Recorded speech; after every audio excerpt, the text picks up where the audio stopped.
Voir au torrent 565. Aujourd'hui, le passage de la Bible que j'aimerais lire avec vous se trouve dans l'Évangile de Luc, chapitre 16, du verset 1 au verset 13. Lisons d'abord ce passage. Jésus dit aussi à ses disciples, un homme riche avait un économe, qui lui fut dénoncé comme dissipant ses biens. Il appela et lui dit, qu'est-ce que j'entends dire de toi? Rends compte de ton administration, car tu ne pourras plus administrer mes biens. L'économe dit en lui-même, que ferai-je, puisque mon maître m'ôte l'administration de ses biens? Travailler à la terre, je ne le puis. Mendier, j'en ai honte. Je sais ce que je ferai pour qu'il y ait des gens qui me reçoivent dans leur maison quand je serai destitué de mon emploi. Et faisant venir chacun des débiteurs de son maître, et dit au premier, combien dois-tu à mon maître? 100 mesures d'huile, répondit-il. Et il lui dit, prends ton billet, assieds-toi vite, et écris 50. Il dit ensuite à un autre, et toi, combien dois-tu? 100 mesures de blé, répondit-il. Et il lui dit, prends ton billet et écris 80. Le maître loua l'économe infidèle de ce qu'il avait agi prudemment, car les enfants de ce siècle sont plus prudents à l'égard de leurs semblables que ne le sont les enfants de lumière. Et moi, je vous dis, faites-vous des amis avec les richesses injustes, pour qu'ils vous reçoivent dans les tabernacles éternels, quand elles viendront à vous manquer. Celui qui est fidèle dans les moindres choses l'est aussi dans les grandes, et celui qui est injuste dans les moindres choses l'est aussi dans les grandes. Si donc vous n'avez pas été fidèle dans les richesses injustes, qui vous confiera les véritables? Et si vous n'avez pas été fidèle dans ce qui est à autrui, qui vous donnera ce qui est à vous? Nul serviteur ne peut servir deux maîtres, car ou il haïra l'un et aimera l'autre, ou il s'attachera à l'un et méprisera l'autre. Vous ne pouvez servir Dieu et Mammon. Tout d'abord, cette parabole a été racontée par le Seigneur Jésus à ses disciples. Il y avait aussi des pharisiens près d'eux. Le Seigneur Jésus les qualifiait de avides. En gros, cette parabole décrit un homme qui était vraiment riche. Un économe s'occupait de ses biens. Il a été dénoncé auprès de son maître pour avoir dissipé les biens. Ayant appris cette nouvelle, le maître l'a appelé pour le renvoyer. Il ne pouvait plus remplir ses poches. Alors l'économe commençait à réfléchir. Zut, j'ai de boulot. Que ferai-je dans les jours à venir? Il savait qu'il n'avait pas la force de travailler la terre et avait honte de mendier. Finalement, il a eu l'idée de jouer le généreux avec la richesse d'autrui.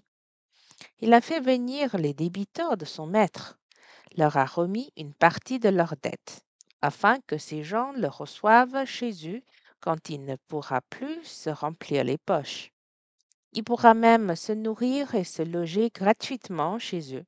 Bien sûr, cet économe a falsifié les comptes et par la même occasion se faire des amis et garantir son avenir.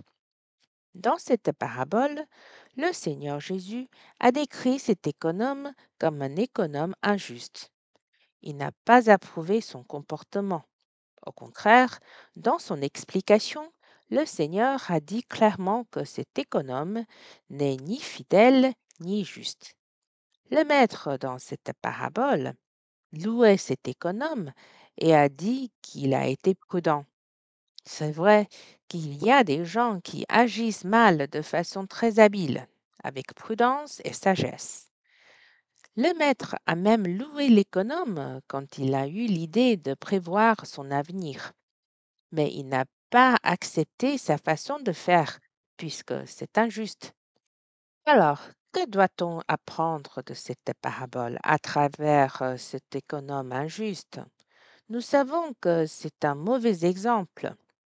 Premièrement, nous devrions apprendre à ne pas être injuste ni infidèle.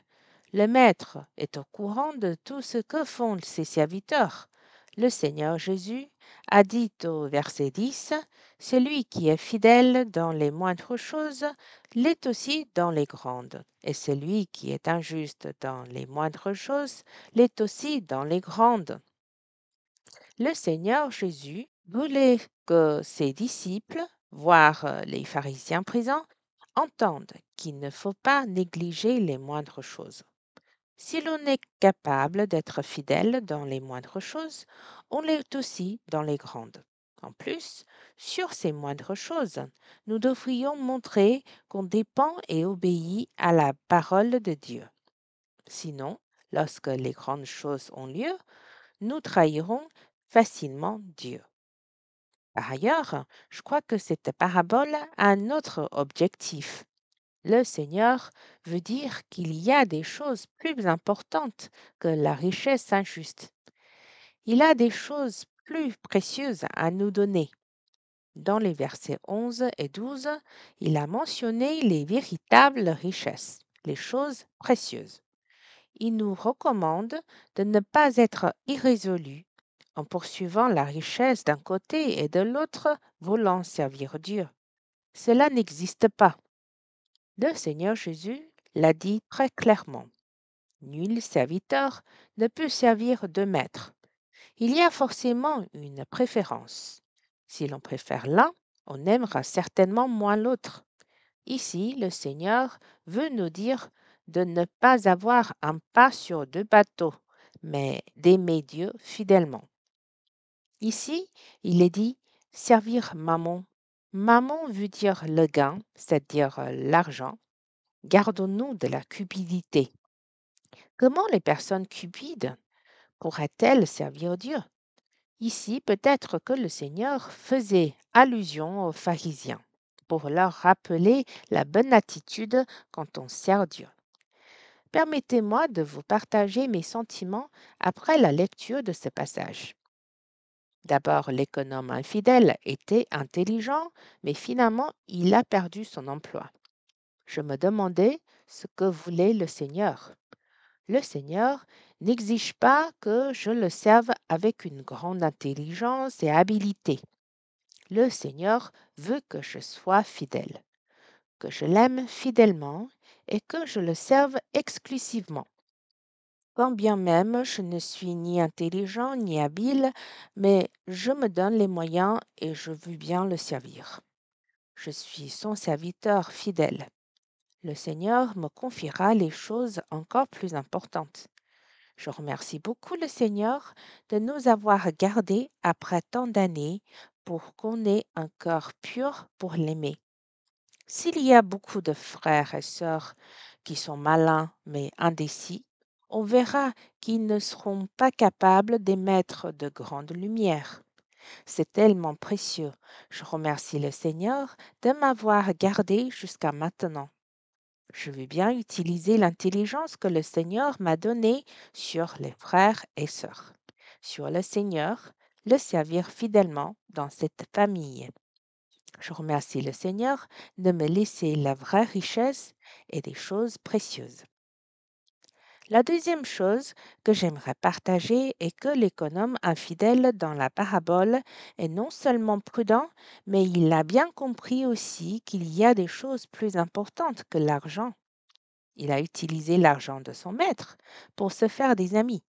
Cela prouve une chose, c'est qu'avoir de vrais amis est plus important que l'argent. C'est pour cela que les gens échangent les moins bonnes choses pour les meilleures choses. Ici, cela nous rappelle qu'il faut être intelligent, c'est-à-dire d'obtenir les meilleures choses. Que sont les meilleures choses? Qu'est-ce qui existe pour toujours? Je crois que vous connaissez tous la réponse. Ce n'est donc pas étonnant que Paul a dit qu'il a renoncé à tout, jusqu'à regarder toutes choses comme de la boue, afin de gagner Christ, car le Seigneur est vraiment le meilleur. Nous pouvons tout abandonner parce qu'ils sont tous moins importants. Le Seigneur lui-même est le plus précieux. Ici, je me la rappelle et espère vous le rappeler qu'il nous faut avoir le Seigneur, qu'il nous faut être intelligent. Qu'est-ce qui est plus important que le Seigneur? Je remercie le Seigneur de vouloir lui-même être notre Seigneur, devenir notre bien-aimé. C'est la raison pour laquelle il est venu en premier, traversant des dizaines de milliers de montagnes, donnant tout ce qu'il possédait afin de nous obtenir. Nous sommes ce qu'il désire le plus. Voulez-vous aimer le Seigneur exclusivement aussi? Dites-le au Seigneur. Adorons ensemble. Seigneur, il existe des choses qui sont plus précieuses que l'argent, mais rien ne peut être plus précieux que toi.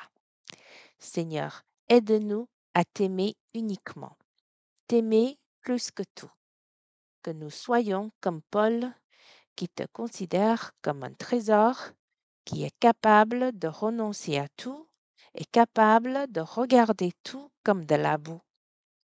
Seigneur, nous pouvons aimer parce que tu nous as aimés en premier. Que ton amour puisse nous encourager, qu'on se rappelle comment tu as traversé des dizaines de milliers de montagnes, comment tu as tout abandonné pour nous aimer en donnant tout.